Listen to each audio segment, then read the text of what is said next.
काम लेना चाहिए। ये कोई विषय नहीं है कि जिससे पब्लिक परेशान हो, ये ठीक नहीं है। और उसके अंदर सरकार पीछे भी लगातार किसानों से, जो हमारे उपद्रवी किसान थे, जो आंदोलनरत किसान हैं, उन सब से वार्ता करने के लिए मामला ये कि कल मुख्यमंत्री साहब रतिया के अंदर आए थे 5 अप्रैल को। एक रैली थी, रैली के तुरंत बाद एक बयान दिया है, जो बयान किसानों के खिलाफ दिया है। उपद्रवी बताया किसानों को। एक संवैधानिक पद पे बैठा आदमी किसानों के लिए ऐसे शब्द बोल रहा है, तो ये बहुत निंदनीय है, जिससे किसानों की हमारी भावनाओं आहत हुई है। तो आज हमने रतिया सिटी थाने के अंदर एक दरखास्त दी है कि उचित कार्रवाई की जाए। किसान जिस किसान को अन्नदाता बोला जाता है, उसे ये भाजपा वाले उपद्रवी बता रहे हैं। मतलब सवाल करना लोकतंत्र में, ये आज़ाद देश में रह रहे हैं। कल सवालों के जवाब देने से भी मुख्यमंत्री डर रहा था, पुलिस फोर्स लगाई हुई थी, किसान अरेस्ट किए हुए थे जगह जगह। तो सवालों के जवाब भी नहीं दे रहे। सवाल थे भी, दिल्ली क्यों नहीं जाने दिया जा रहा है? जब यदि कोई चंडीगढ़ जाना चाहता है किसान, चंडीगढ़ क्यों नहीं प्रोटेस्ट करने दिया जाता है? 16 लाख करोड़ रुपया कारपोरेट का कर्जा माफ़ कर दिया, गरीब किसान मजदूरों का कर्जा क्यों नहीं छोड़ा जा रहा है? MSP गारंटी कब मिलेगी? मणिपुर की जो घटनाएं हुई उस पर जवाब दे, जो औरतों के साथ जबर जनाह हुआ वहाँ, ये सारे मसले हैं।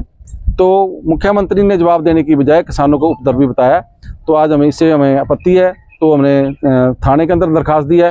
और कल एक और घटना की है, यहाँ भाजपा वालों ने बताया जा रहा है कि किसी पत्रकार ने रैली दिखाई है, रैली कवर की है, उसमें खाली कुर्सियाँ थी, उसके खिलाफ मान लो दरखास्त दे गए हैं। ये आज़ाद देश में ये मान लो तानाशाही नीतियाँ अपनाई जा रही हैं, लोगों को डराया धमकाया जा रहा है। और यदि कोई भाजपा के खिलाफ कोई चीज़ें आ रही है, भाजपा का जो विरोध हो रहा है, तो उसे कोई दिखाने की कोशिश कर रहे हैं, उसे उनको डराया जा रहा है। तो अब डरने वाली बात नहीं है। 10 साल का मोदी का राज तानाशाही राज था। लोगों के ऊपर जबर बढ़ा है, भ्रष्टाचार बढ़ा है, लोगों की नौकरियां गई हैं, यहाँ तक स्थायी नौकरियां चली गई। अग्निवीर योजना ले आए, जो पक्की फौज में नौकरी मिलती थी, उसे समाप्त किया गया। काला धन लाने की बात कर रहा था मोदी, वो कहाँ चलेगा? काला धन नहीं आया, उल्टा चंदा लिया कंपनियों से डरा कर। ईडी के डर से नेताओं को अपने पक्ष में किया है। अभी 400 पार का नारा लगा रहे हैं, मगर ये बीजेपी इसलिए हम खतरनाक मान रहे हैं, ये लोकतंत्र को खत्म कर रही है, संविधान तोड़ रही है, इसलिए बीजेपी का विरोध कर रहे हैं। और ये किसानों और मजदूरों के खिलाफ लगातार नीतियां लेकर आ रही है, और कारपोरेटों को की बल्ले बल्ले करा रही है, उनको हर तरह की छूटें दी जा रही है। अडानियों और अंबानियों के कब्जे में देश आ रहा है। तो इसलिए खेती बचाने के लिए, देश बचाने के लिए आज भाजपा को हराना जरूरी है। हम अपने सवालों का यदि जवाब उनके पास होते तो हमारे जवाब दे सकता था, मगर उसके पास सवालों के जवाब नहीं थे मुख्यमंत्री के पास। उल्टा पुलिस के बल से ये रैली हुई है, आम जनता ने भाजपा को नकार दिया सिरे से।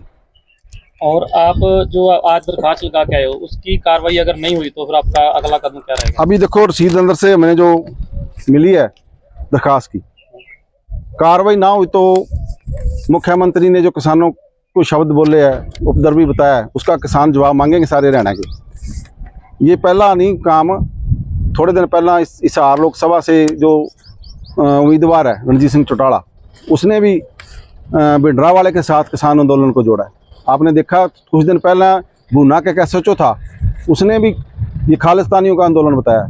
मान लो किसान अपनी MSP की मांग करता है, किसान मजदूर अपनी मांगों के लिए लड़ता है, तो उसे उपद्रवी बताया जाता है, खालिस्तानी बताया जाता है। ये पहले भी करते रहे, मगर मुख्यमंत्री के ये शब्द बोलने, पहली बार मुख्यमंत्री नया मुख्यमंत्री बना, ऐसे शब्दों का इस्तेमाल करना, ये हमें इस पर आपत्ति है। और इसने हमारी भावनाओं को ठेस पहुँचाई है।